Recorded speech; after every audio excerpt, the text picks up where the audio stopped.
Hi there, this is Dennis Wells. Welcome to the Financial Advantage Podcast. We are powered by the Wells Funding Group. I'm super excited today to be joined by Craig Fallico. He is a professional real estate agent with Dream Town Real Estate in Chicago.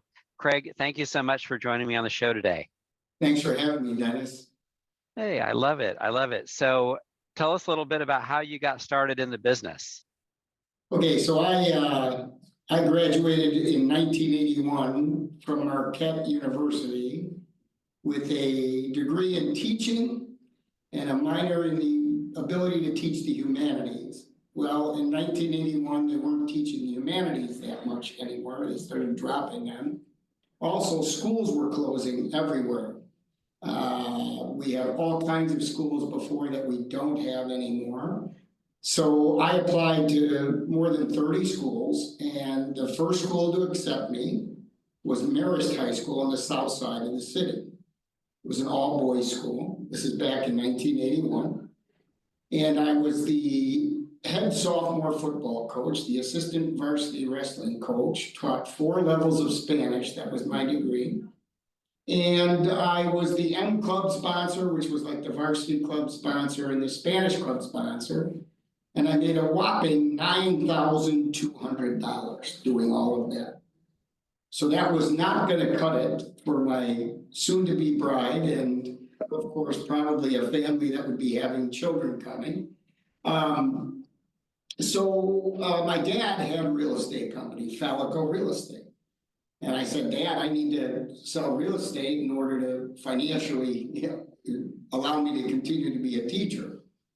Contrary to popular belief, teachers don't make millions of dollars. So I decided to get into real estate. So in 1981, I got my real estate license. So I've been in it 43 years. I've helped about 7,000 people buy, sell, or rent. I have a huge sphere, a huge amount of referrals and repeat business. And it's because I treat real estate the way I treat teaching and coaching. They get my best stuff, and it in the long run, it's really great. It's really great. That's what everybody remembers about me. They get my love, my attention, my discipline, if it's necessary for the students and the athletes, but discipline is love. Yep. And they really get my maximum effort all the time. And I think everybody over the years has appreciated that. So it's about 4,000 or 5,000 students, about 4,000 student athletes, and about 7,000 clients. Yes. So you were doing real estate and teaching and coaching and all of those things at the same time. Every single day. As a matter of fact, the funny stories, since they were all in the same community eventually. So Marist is not my community. I was 1 year there. Then I was 5 years at Gordon Tech High School, which is no longer. And then I was recruited to Maine South High School, which is in my stronghold of real estate, Park Ridge, Illinois. So I'd be at an open house and people would ask me the question, how are you related to the teacher at Maine South? And then I'd be at a parent-teacher conference and they'd say, did you know there's a realtor with your same name? Because there's no way they could believe that this, pretty successful teacher, pretty successful coach, and pretty successful real estate broker could be one and the same people. Yes. But I was that person. Another funny story about that was, so in the early 2000s, I can divulge this now because I'm sorry about that beeping. Can I shut that off? Want me to try and get that? Those are my notices. Volume here. No, but if I hit the volume. Yeah, I'm not hearing anything on my side. Oh, so. Okay. I'm getting beeping over here. It's all my, my emails are like ringing in the room here. So in the early 2000s, I was audited by the IRS because I was taking full deductibles on my real estate business, of course. Yeah. And they said, well, no, because that's a part-time secondary income, right? Passive income. And I said, no, it's not. I work more hours in real estate than I do in teaching and coaching. And they go, no chance, that's impossible. So I come in with, now back then, the computers, we weren't really using them that much, right? It's early 2000s. Giant stack, my giant calendar. I still use a flip calendar, by the way, and a phone calendar, of course. And then a giant stack of all the properties I had shown. I show an average of about 1,000 properties a year. So on there, there's a giant stack, okay? And I show him my calendar. I show him after 10 minutes, the guy closes his books. He goes, puts a stamp. He goes, you're not human. We're okay with this. We'll see you later. And it never bothered me again. It turned out I was doing like 2,400 hours a year in real estate and like 2,100 in teaching or some ridiculous number like that. But I had to prove to them that I was actually a full-time real estate broker and a full-time teacher and a full-time coach. So wow. Yeah. It's like the old adage, if you want something done, give it to the busy person. Yeah, exactly. Right. And the reason I could do that, Dennis, is because, I have 5 kids and people say, well, how did you do that? My wife literally does everything. Yep. Absolutely everything for me. So she raised the kids. She shopped for me. I never went shopping for clothes. I never went shopping for food. My wife cooked thousands of meals a year. I mean, it was, she is. I often tell people the reason I had 3 jobs is because I didn't want my wife's one. That's why I had 3. That is a true story. Yeah, we have 4 kids, and my wife homeschooled them, and I'm like, I was glad to go to work. Yes, exactly. Let me get a 4th job. I'm okay with that. Yeah. Exactly. So any of your kids follow you into real estate? Yes, several of them. So my daughter Amanda was in real estate with me for a short time, and she was also a teacher. Okay. And same story. She didn't really make a lot of money, but she needed to make a little more, so she came into real estate with me. Then she met her current husband, Tony, and they moved to California. And she couldn't get a teaching job out there at that time. So she got an HR job, and the rest is history. She tripled her salary. Now she's the right-hand woman for this multi-billionaire down in Texas who has thousands of properties. So she does the head hunting and the head chopping at the company. Then my daughter Kim came and worked the front desk for me. She didn't want to settle, so she was my, everything gal. And then she went into her profession, which was she worked for Mario Tricoci, which is a very large salon company here in the Chicago area. Okay. And then my son Nick came into it after several years in the corporate world. Nick joined me full-time right at the end of 2015, beginning of 2016. And the way that happened was he had his license for a couple of years, but he was still working in the corporate world, and he went in for his yearly review in 2015 at the end. And the company said, well, you crushed it, right? You hit your numbers, but we're not paying bonuses because the company didn't have a good year. And he goes, what? He goes, okay, thank you. He resigned on Monday and came in full-time with me. And now he's, just doing unbelievably well, does about 60 transactions a year. So he's an elite real estate broker. He was a Division I athlete. Actually, Amanda was too, my oldest daughter. They have that mentality, that winning isn't a sometime thing. You just do it all the time. That's the plan. So, and then he had a marketing degree. So our marketing, our business almost tripled, joining Dream Town and having. I always tell people the 2 best moves I ever made in real estate was making my son my partner, and then joining joining Dream Town Real Estate. That we almost tripled our business. When we left Remax, we were together. This was in 2015, probably doing about 55 or 60 transactions. And now our team does about 200 a year. Wow. That's amazing. So, thanks to Dream Town and Nick. I do the same thing. I don't do anything different. No, I love it. I love it. And you touched on it, but I think that it's significant, the the lessons, the discipline, the mindset that goes into, athletics and coaching applies very well in real estate. What are some of your thoughts on that? Completely correct. I always say, I will always share what I do with all of my colleagues. We have an open kind of office, and I'll take time with people. Friday, I have a meeting with one of the brokers who wants to know how I do it, and Nick at the beginning would say, "Dad, what are you sharing our secrets for?" I said, "Son, they have to do it. You Right. can tell them all kinds of things. If they don't put the effort in, it doesn't matter. It's not like they're gonna steal our clients from us, right? I mean, and I said, and if they do it, they'll be more successful, and so will we, right? Yeah. If there's Yeah. more Dream Town signs around, everybody thinks it's us anyway, because we have the majority. So there's no harm in doing that. But truly, the discipline, the drive, right? The determination, what's the old saying? Geez, this goes back when I was a young adult, maybe even a teen. The old saying was, "I know the secret." And you'd lean in and "I know the secret." And the person would say, "Hard work," Yeah. And that really, there's no secret to that. And there are very few people that can do that. And it's not because they're lazy or anything. If you're not passionate about what you do, you're not going to give maximum effort. It's never going to happen. It's never going to happen. And I was a passionate teacher, a passionate coach. I'm a passionate real estate broker. I've been offered a lot of opportunities, Dennis. I think I told you this. They offered me the dean's job at the high school in the 90s.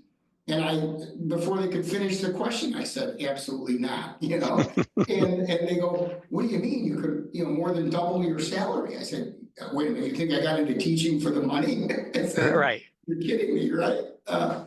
Teaching is my passion. Coaching is my passion. And I'm not giving that up. I said, besides, I have 4 or 5, hard cases in every class. So it's not like I'm not getting a little dean feel anyway. Yeah. I said to them, they go, "I never said anyone to you, do I?" They go, "No." I said, "Exactly. I'm being the dean in my classroom. It's okay." Yeah. Because you don't want to be like the doctor that's like, "Everybody I know is sick." It's like, no, I love it. And I totally agree that the fundamentals are the fundamentals, regardless of, whether it's in sports, in real estate, in lending, in any kind of sales, in any kind of business.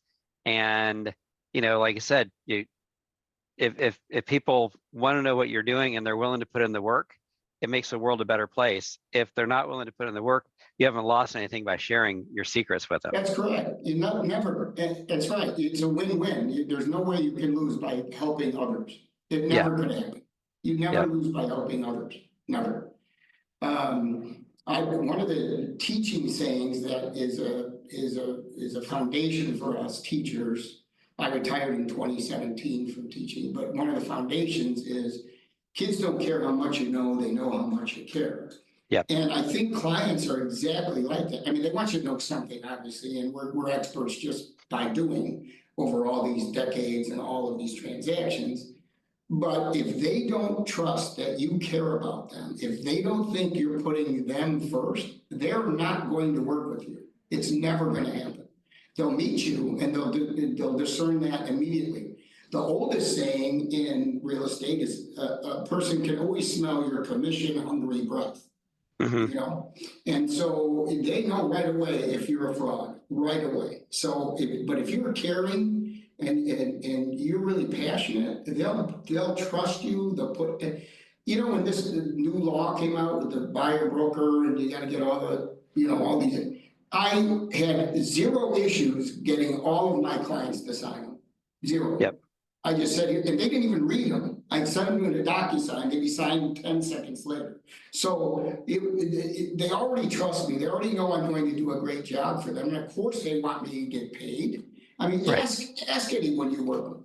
Do you want me to work for free? If someone says yes, that's it. You're done with them. Say thank you. It's been great. I hope I helped you. I know you helped me learn a few things. I saw a few houses with you. Onward, I mean, who's going to say no? I don't want you to get paid. Now, some say I don't want to pay you. well, we'll work hard to get the seller to pay us, but if they don't, you will have to pay me. Oh, right, okay, you know. Right. But, you know, I started every year as a teacher, you know, how teachers give their rules, you know, no, can't chew gum, you do it, you know, all those things, right? Mine was one thing. I said, every day you're going to get my best stuff. So what do you think I want from you? Right. And and that was it. That's all we did. Every year, I got the best and the most out of every student, every athlete, you know, and I give every client my best every single day, every Yeah. single day. Yeah. Yeah. And that's that law of reciprocity, where, you know, you're leading by giving, and then, you know, people respond in the same way. You know, they see your value, they see, you know, that you're giving the best. And when you know that you're working with someone that is giving you their best, obviously you want to do the best for them that you can. Absolutely. And you'll stop at nothing to succeed for them Yep. and with them. Yes, Yep. that's Yep. right. Yeah. And you know, obviously on a little, you know, outside looking in on the, you know, new buyer's broker compensation agreement and everything, but from, you know, from where I sit, you know, the professional realtors like yourself obviously have nothing to worry about that, because you're already explaining your value to your clients. They already, you know, feel how much you care and your knowledge. And then it's just a simple, you know, you have like a listing presentation that you share with sellers. Kind of the same thing with buyers. Hey, here's, Yes, you know, what, absolutely.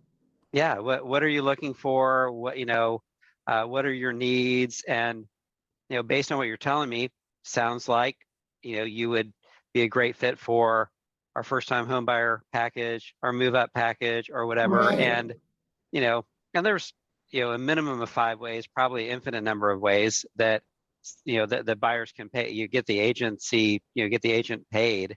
But, you know, the small investment is always worth it on the end, because, you know, literally could save you hundreds of thousands of dollars working with a professional. Oh, at least 10. Yeah. At Yeah. least 10 Yes. every time. Yes, at least 10. Yeah. Yeah, Yeah. for sure. Yeah. In your case, it's hundreds of thousands because it's over 30 years. Yeah. Well, yeah. And I mean, that conversation we had with people is that, you know, the lowest rate with the wrong strategy could cost you tens of thousands of dollars. Yes, You that's know, if you right. get, you know, I talk to people a lot, and it's like, you know, okay, you know, if your mom was going to have open heart surgery, would you want the surgeon to be the cheap guy who just got out of school, or the more expensive guy that's going to be retiring in a month, that's done like literally tens of thousands of these procedures? You know, when it comes to be like a something important, you know, you want to pay the, you know, for the experience, and, you know, the someone who's been through it before.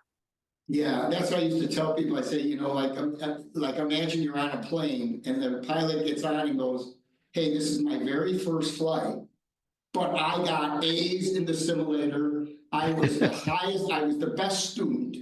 So sit back, relax. It's going to be a nice flight.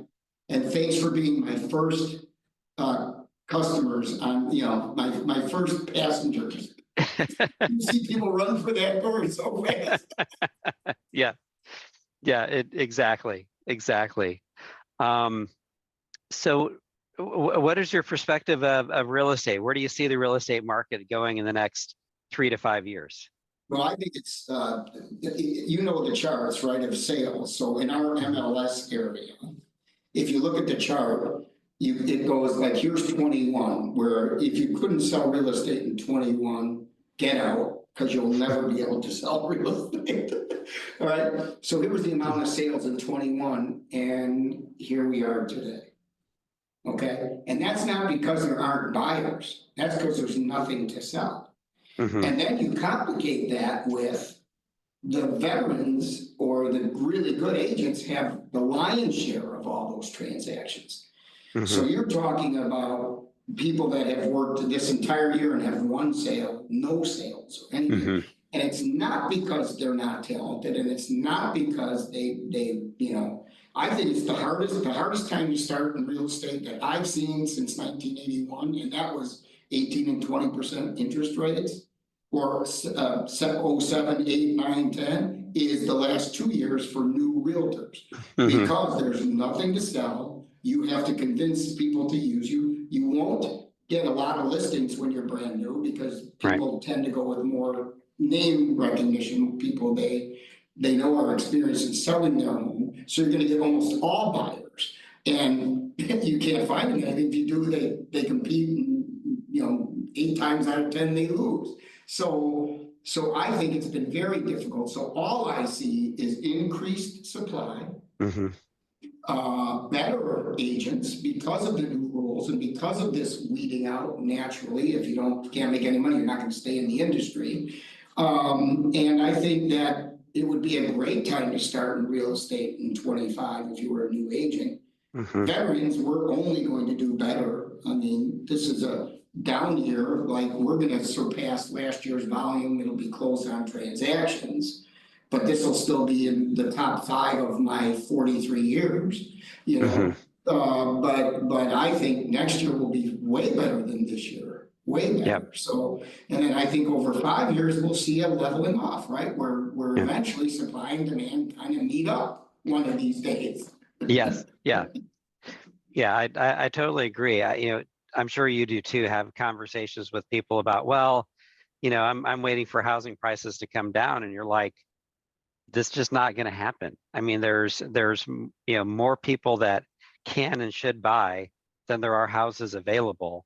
And even builders aren't, even now are not building at the same level they were in 2005 and 6. No, their margins aren't there anymore, right? Yeah. You look at it, this better than anyone. You're a lender. There's hundreds of thousands of buyers that haven't bought yet. And don't forget about all the new ones that'll come in. So how long will it be before supply catches up to all of that? That's going to be a long time. That's going to be a long time. At least a year, probably 2. Yeah, 100%. And this the statistic I heard recently was like, for every 1% reduction in mortgage interest rates, there's another million families that can now afford to get into the market. And so when people say, oh, I'll wait for the rates to go down, you can, but now you've opened yourself up to even greater competition, because I mean, like you're saying, if you couldn't sell a house in 21, you should get out of the business. If you couldn't afford a house in 21, it was tough. You were probably making hardly anything. But now, I think they're saying the average income for a median house is like over $100,000 a year. So it's just it's that give and take. Don't but forget, everybody's, unlike you and I, when we started, there's dual income in almost every single family. So even if the one makes 60 and the other makes 80, well, that's 140. I mean, people forget that, 100,000, wow, that's a lot. Well, not for 2 people, that's not. That's in today's economy, that's a slam dunk for a vast majority of people. Even the low, like, look at the starting teacher salaries, which were, like I told you, below the poverty line. Now they're, the average across the country is like 48 grand. Well, the teacher is going to be the lowest paid person of the 2, most likely, right? So there's 100 for sure, And the other thing that will happen with a 1% reduction is more supply, right? Because sellers are okay giving up their 3.5 for a 5. That won't be a problem. They're not okay doing it for a 6 for some reason. It's just a mental block. So it's got to come in the 5s, and we'll see more supply. But also, what people forget, like, I'm 65. You can't wait forever. The clock is ticking. If you're going to make your move, you got to make your move. So all these people that were going to move in 19 or 18, and then everything went south with the pandemic, and then the rates going up. Well, they can't wait much longer. They have to sell. They have to make their move. So that group is going to, the baby boomers are going to have to make their moves because the clock is ticking. Yeah, and we're having a lot of strategic equity consultations with people as well. And because what we're finding is that the average homeowner has a record amount of equity in their house, but they also have a record amount of non-mortgage debt. And so, okay, Mr. and Mrs. Homebuyer, you're, let's say, that you'd like to move for some reason. Maybe you want to be in a better school district. Maybe you're downsizing. Maybe you're upsizing, and you're like, well, I can't give up my 3% rate because my house payment is so low. It's like, but what are all your other payments? If you can, release the equity in your house through a sale, put 20, 25, 30% down on your new house, but then pay off all your debts. So all you have is a house payment. Then all of a sudden that becomes quite a bit more attractive of a situation than maybe they would have thought that it could have been. And it's like, and then thinking again of how much interest that you're saving, and then what if you took that difference and put it into an investment account, maxed out your employer sponsored 401k, and because again, none of us are getting younger, so the best time to invest was 20 years ago, but the next best time is like right now. Right, yeah, too late. Too Yeah, late, yeah. now is too late practically, but now is better than never, yeah. Yeah, For yes, yeah, sure. exactly. And so that's, that holistic approach, where you've got the heart of a teacher. I feel like I've got the heart of the teacher where, helping people understand that, real estate, owning a house is, the number one pillar of wealth creation in America.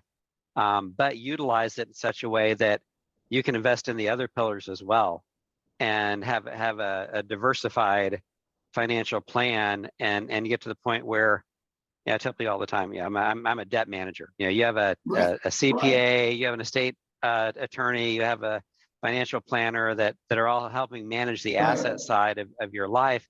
And I want to be the guy helping you manage your debt, keeping that cost of borrowing as low as possible over time. And I've done my job when you don't have any more debt. And I've Right, worked myself out of a job. That's when I feel like I've really done right, what I'm supposed to do. right. That's the plan. Yeah, Yeah. what do you think about like, when you look at it, you can refinance too. So Yeah. like, even if you get the 5.75 or the 6.2 or the 6 or whatever, maybe by the end of next year, it's 4.5. So Yeah. we'll meet again and we'll just turn it over again. And then what Yeah. about the cost? Well, you guys have a bunch of programs where you're dropping costs or tying costs in at a lower monthly or Oh, yeah. however. That's your job. That's not Yeah. mine. That's one Yeah. thing I love about this profession for me. In the first 20 years, I had to do all the pre-qual. I had to do what's your income. I had to do, I don't ever do that anymore. I go, Yeah. just call Dennis, Yeah. and then Yeah. Dennis will give me the pre-approval letter. That's all I need. Yeah. Yeah. Well, that's a good point. I mean, we get paid by the investor, so many times we can do a no point, no cost refi. And so, maybe you're rebuilding your escrows, but you're going to get those back from whoever you're making your payment to now. So, Right. if we can make it so that, your recapture period is like either non-existent or a month or something, Or month or 200 two. bucks or Yeah. $800 or $1,200. Yeah. Who wouldn't do Yeah. that? Yeah. Yeah, Yeah, of course. exactly. And so, because that's the thing. It's like we're always looking, just like you're always looking for opportunities for people to, move up or make sure that their house is meeting their needs. We're always looking for, hey, what are some ways that we can help you swap bad debt for good debt, or higher cost debt for lower cost debt, and and if we can do that at no cost to our borrower, why not? I mean, because that's just an You'd be expression of on our the phone with commitment. them immediately. This is, Yeah. well, I don't believe it. No, here, I'll send you Yeah. here's the breakdown. Yep. It's Yep. true. Yeah. Exactly. Well, it has been a pleasure to sit down and talk with you here today. I really enjoyed having you on the program. Any question that I should have asked you that I didn't? Well, I mean, I think that a lot of people ask me, because I'm older, when are you going to retire? Right. Mhm. And I always say to them, when I lose my energy and passion for what I Yeah. do, and anyone who knows me will tell you that is not happening anytime soon, as far as they're concerned. Don't forget, my wife always says in the morning, when is your first appointment? I love it. Let's go, buddy. Yeah. So no, that is great. Now, how long have you been married? We were married in 1983, but we met in 1979. So a little over 41 years married and 45 knowing each other. So I love it. I love it. And you were just out of the country for a wedding, I think. I was out, actually, we had two weddings. One on Friday night was my daughter here in Chicago, but the one I was in Serbia on late August for my son's wedding. Yes. Yes, it was great. Great. I, We really had fun. So all five are married. there you So go. five for five. Yeah. Five for I love five. it. I love it. Yeah. That is awesome. That is awesome. So what was a wedding in Serbia like? Well, they didn't do it was really interesting. I've been to a Serbian wedding here. As you know, here in Chicago, we have hundreds of thousands of Serbs. Yeah. Hmm. But she's an attorney. She's 33, so she didn't want to do the incense and the crown and the walk around and the whole deal. So it was a court wedding, and not what you would think of. There wasn't like a court bench or anything. It was just a table with a couple of flower vases on it and a bunch of documents. And they were like old, like giant books. And she had to claim her name. And it was really cool because we didn't know what name she was going to take. And she said, what is the name you choose? They asked her. She said, I choose Katerina Fallico. So she chose Cody's name. And then she had to write it in a book. And then her witness, had to sign it. And then Cody had to say his name and sign it. And then his coom had to sign it. So it was very, very official. And that was about 15 or so minutes. And then we just partied from like 3:30 till 1:30 in the morning. But us old people went home to sleep. We went to the hotel. The youngsters, which are the late 20s to 40, were all their ages, went to a Balkan rave till 5 in the morning. Wow. And then the next day we had brunch and dinner, and then the night before we had the rehearsal dinner. So we had quite a time. Yeah, quite a time. It was really, really wonderful. And her parents speak almost no English, so the translators were her brother or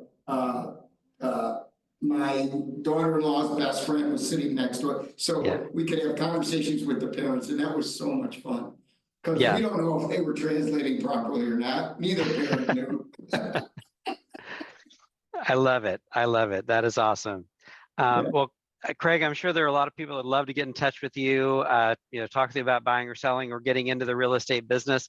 What's the best way for them to contact you? Always my cell phone, 847-226-0834.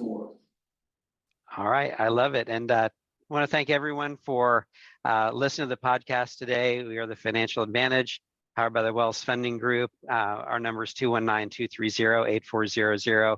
Craig, thank you again so much for being a part of the show today. Thanks, Dennis. Look forward to seeing you again. All right. Thank you, my friend. Thanks, Dennis. Bye. Bye.